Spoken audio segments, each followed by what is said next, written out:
पहले चुनावी शतरंज बिछा करती थी, जिसमें राजनीतिक दांव के जरिए राजनीतिक दल एक दूसरे को मात देते थे। लेकिन अब बाजार लगने लगा है, ऐसा बाजार जहां सबसे टिकाऊ की बात नहीं होती, बात होती है हमारा माल सबसे सस्ता। हमारी दुकान पर आओ, तुम्हें सस्ता सिलेंडर, स्कूटी, लैपटॉप, मोबाइल, सोना आदि देंगे। मध्य प्रदेश, छत्तीसगढ़, राजस्थान और तेलंगाना के चुनाव में राजनीतिक दल दुकान सजाकर बैठे। यह एक पक्ष है, लेकिन इसका दूसरा पक्ष बहुत स्याह है, जो कोई नहीं दिखा रहा। सामान्य तौर पर हर राज्य अपनी कमाई का 50 से 75% केवल वेतन भत्तों, पेंशन और कर्ज पर अदायगी में भरता है। बाकी विकास और अन्य कार्य के लिए होता है। ऐसे में अगर रेवड़ी की दुकान खुल गई और सबसे सस्ते माल के चक्कर में आमदनी घट गई तो फिलहाल इस पर ना राजनीतिक दल चर्चा के लिए तैयार हैं और ना ही मतदाता इसे सुनना चाहते हैं। लेकिन वक्त तो समझाएगा ही, चूंकि पूरा खेल आंकड़ों का है। इसीलिए पहले इसे समझना जरूरी है।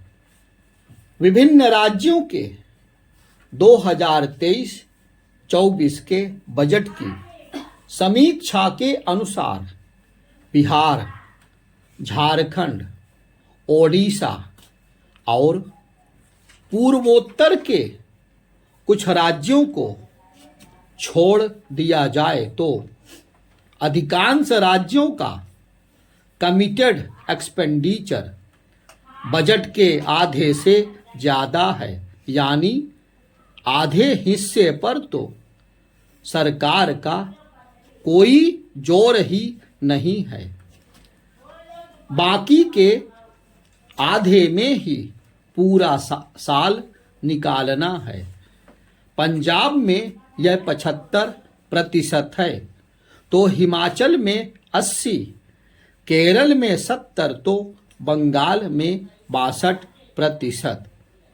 हिमाचल में ओल्ड पेंशन स्कीम एक बड़ा मुद्दा था। जब वह लागू होगी तो 80% की सीमा बढ़कर कहाँ जाएगी, इस पर कुछ नहीं कहा जा सकता। राजस्थान का भी कमिटेड एक्सपेंडिचर 56% है और छत्तीसगढ़ का 43%। मध्य प्रदेश और तेलंगाना ने वेतन भत्तों का आंकड़ा ही नहीं दिया। इन राज्यों में विभिन्न दलों की ओर से दिए जा रहे प्रलोभनों की भरमार है। बेझिझक बोली लगाई जा रही है। विचित्र यह है कि भाजपा रेवड़ी संस्कृति का विरोध करती है, लेकिन राजस्थान में सिलेंडर कौन कितना सस्ता देगा, उसकी कांग्रेस के साथ होड़ है।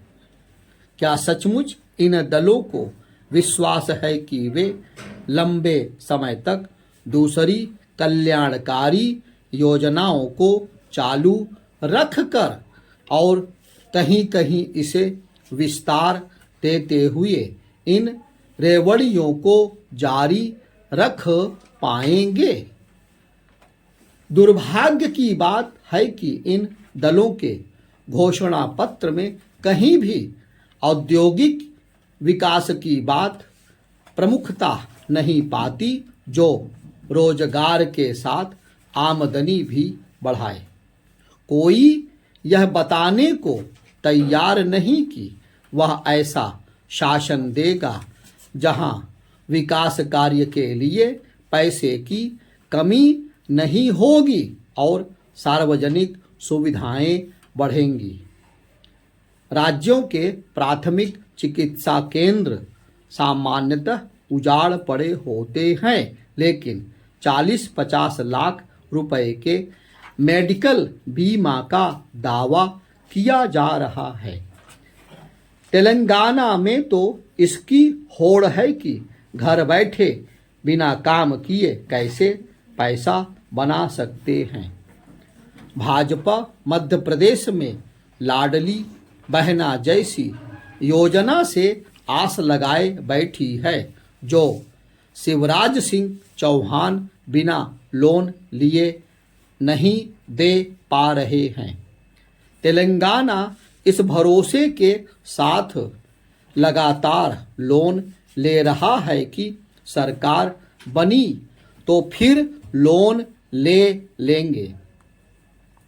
इसका कोई हिसाब नहीं कि हर लोन के साथ कमिटेड एक्सपेंडिचर भी बढ़ता जा रहा है। तमिलनाडु में रेवड़ी के जरिए मतदाताओं को लुभाने का खेल लंबे समय से होता चला आ रहा है, लेकिन हिमाचल और कर्नाटक चुनाव के बाद से यह तेजी से फैला। कांग्रेस को इसी के बल पर दोनों राज्यों में जीत मिली। भाजपा भी इस बस में सवार हो गई है।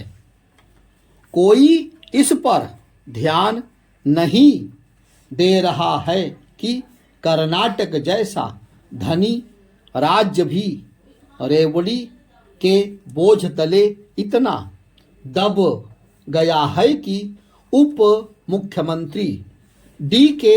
शिवकुमार ने विधायकों को यह हिदायत दे दी कि 1 साल तक किसी विकास कार्य के लिए पैसे की मांग ना करें। यदि यह हाल कर्नाटक का हो सकता है तो ऐसे राज्यों का क्या होगा जिनकी आमदनी कम है? क्या कोई राज्य इसकी गारंटी देगा कि आमदनी अठन्नी खर्च रुपया करने के बावजूद कभी वेतन भुगतान में देरी नहीं होगी और स्वास्थ्य सुविधाएं मिलती रहेंगी? राज्यों के जो हालात हैं उसमें ऐसा होना बहुत मुमकिन है। बहुत आसानी से मतदाताओं की आलोचना की जा सकती है कि वे लालची हो गए हैं, पर वे करें क्या? उन्हें लगता है कि 5 साल में चुनाव आया है तो जो हाथ लगे ले लो। लोकतंत्र के लिए यह सबसे खतरनाक चीज होगी और इसके जिम्मेदार केवल राजनीतिक दल नहीं, हम सभी होंगे जो सवाल पूछने से बच रहे हैं। हम यह समझने को तैयार नहीं कि वेनेजुएला जैसा देश, जहां कभी प्रति व्यक्ति आय विश्व में सबसे अधिक थी, गलत नीतियों और प्रशासन के कारण आज दुर्दशा में है। या तो भारतीय मतदाता अभी इस सच से रूबरू नहीं या फिर राजनीतिक दल बहुत बेआबरू हैं। अगर यही हाल रहा तो स्थिति बेकाबू हो सकती है। सुप्रीम कोर्ट ने भी रेवड़ी संस्कृति को लेकर चेताया है। उसने कमेटी बनाने की बात कही थी, अब तक वह नहीं बनी है। कुछ दल तो इसका विरोध भी कर चुके हैं।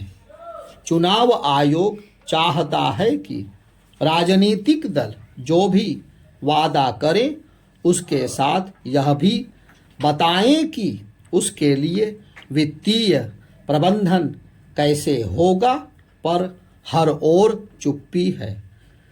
राजनीतिक दलों की प्राथमिकता राज्यों की वित्तीय सेहत है ही नहीं।